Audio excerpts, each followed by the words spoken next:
శని 12లో 1లో 2లో ఉన్నటువంటి సందర్భంలో దాని ఏలిన నాటి శని అంటారు. అబ్బో అయితే నాకు ఏలినాటి శని ప్రారంభమైంది, ఈ మాట వినగానే మరింత ఆందోళన భయంగా ఉంది అని. శని మనకి మంచే చేస్తాడు తప్ప చెడు చేయడు. దీన్ని అంగీకరించడం కాస్త కష్టం. ఏలిన నాటి శని ఎలా ఉంటుంది, దానికి పరిష్కార మార్గాలు ఏమిటి అనేది ప్రశ్న. దాని పేరు ఏలిన నాటి శని. ఏలినాటి శని కాదు, ఏలిన నాటి శని. శని 12లో 1లో 2లో ఉన్నటువంటి సందర్భంలో దాని ఏలిన నాటి శని అంటారు. శనిగ్రహం లోకంలో అందరికీ చెడు చేస్తాడనేది గట్టి నమ్మకం. కానీ జాగ్రత్తగా పరిశీలించి చూస్తే శని మనకి మంచే చేస్తాడు తప్ప చెడు చేయడు. దీన్ని అంగీకరించడం కాస్త కష్టం. అయినప్పటికీ కూడా ఉన్నదాన్ని ఉన్నట్టుగా అనుకోవాలి. లోకంలో ప్రతి వ్యక్తికి కొంత అనుభవాన్ని పాఠాన్ని నేర్పేవాడు ఎవరంటే శని మాత్రమే. వాడు అసలు ఏమాత్రము ఇచ్చిన సొమ్ముని తిరిగి ఇయ్యడురా, వాడికి ఇయ్యకొని తండ్రి, తల్లి, అన్న, చెల్లెలు అందరూ చెప్పిన ఆ ఏలిన నాటి శని కానీ మన బుద్ధి మీద ఉన్నట్టయితే, మన జీవితంలో ప్రవేశించినట్టయితే వాడి ఇంటికి వెళ్ళి స్వయంగా మనం ఇచ్చేస్తాం. అది శని చేసేటటువంటి పని. ఆ 12, 1, 2లో ఉన్న కాలంలో పీల్చి పిప్పు చేసేటటువంటి పరిస్థితి దాకా తెస్తాడు శని. అబ్బో అయితే నాకు ఏలినాటి శని ప్రారంభమైంది, ఈ మాట వినగానే మరింత ఆందోళన భయంగా ఉంది అని ప్రేక్షకులైనటువంటి వాళ్ళలో కొందరు అనుకోవచ్చు. కానీ గుర్తుంచుకోవాలి, ఏలిన నాటి శని ఎప్పుడూ కూడా వ్యక్తికి ప్రాణహానిని కలగచేయడు. జీవితంలో ఇందాక అనుకున్నట్టుగా ఒక పాఠాన్ని నేర్పి ఇలా ఉండరా నువ్వు అని సూచిస్తాడు.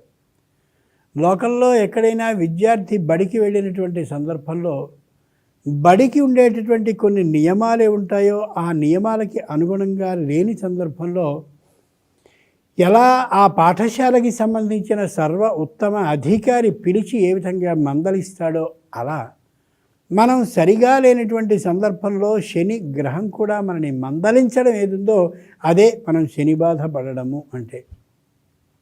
మరి ఇలాంటి సందర్భాల్లో ఏం చేయాలి, ఏలినాటి శని పీడితులైనటువంటి వాళ్ళు అనేది గొప్ప ప్రశ్న. ఆ శనికి ఇష్టమైనటువంటివి తిలలు అంటే నువ్వులు.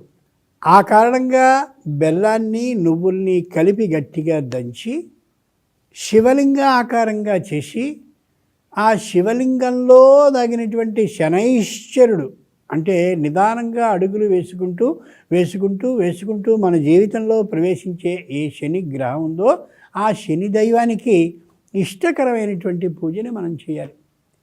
శనికి ఇష్టమైనటువంటిది నీలి రంగు, నీలాంజన సమాభాసం. అంచేత నీలిరంగు నలుపు రంగు కలిసినటువంటి పుష్పాలతో పూజ చేయాలి. చెప్పేయడం తేలికే, కానీ ఆ పుష్పాలు ఎక్కడ దొరుకుతాయి అనుకుంటాం మనం.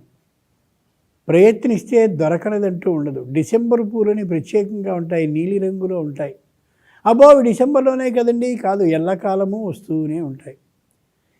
ఇలాంటి పూలతో కానీ పూజని చేసినట్లయితే ఆనందిస్తాడు శని అని చెప్తారు. అలాంటి పూలు దొరక్కపోతే ఆనందించడా? అది కాదు.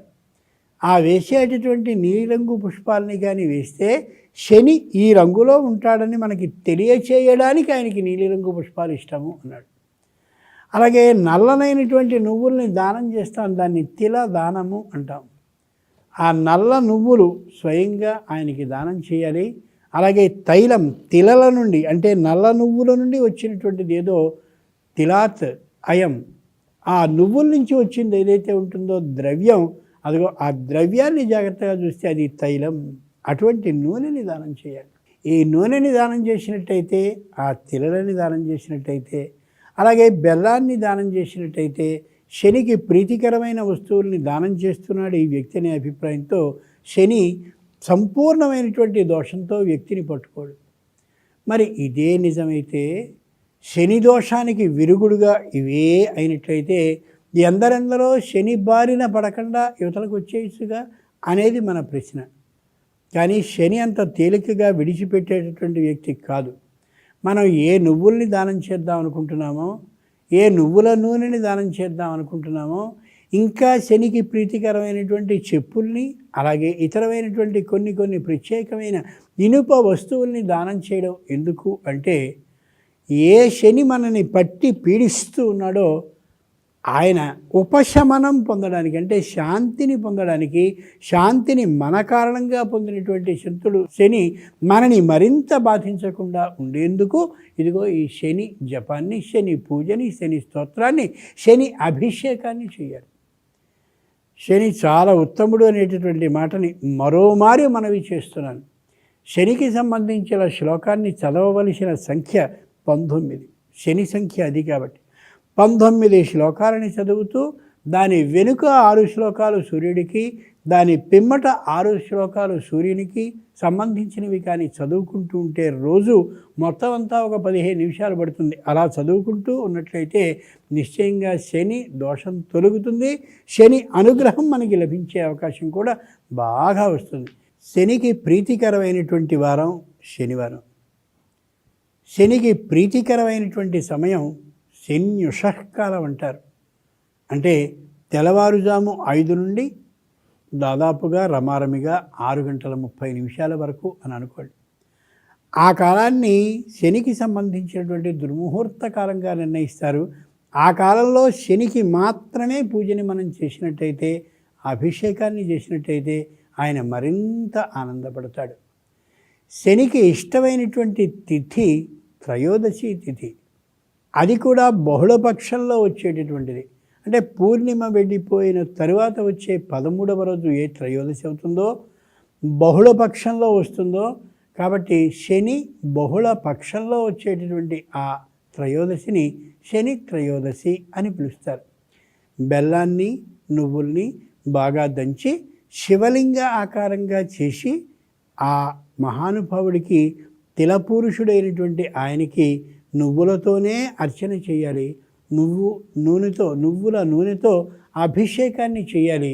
దాంతోపాటు పూర్తిగా తుప్పు పట్టినటువంటి ఇనుప వస్తువుని, అలాగే నల్లనైనటువంటి వస్త్రాలని, పత్తి అంటారే గింజల పత్తి ఉంటుంది, మామూలుగా మనకు కనిపించే దూదే కాదు, గింజల పత్తి అంటారు.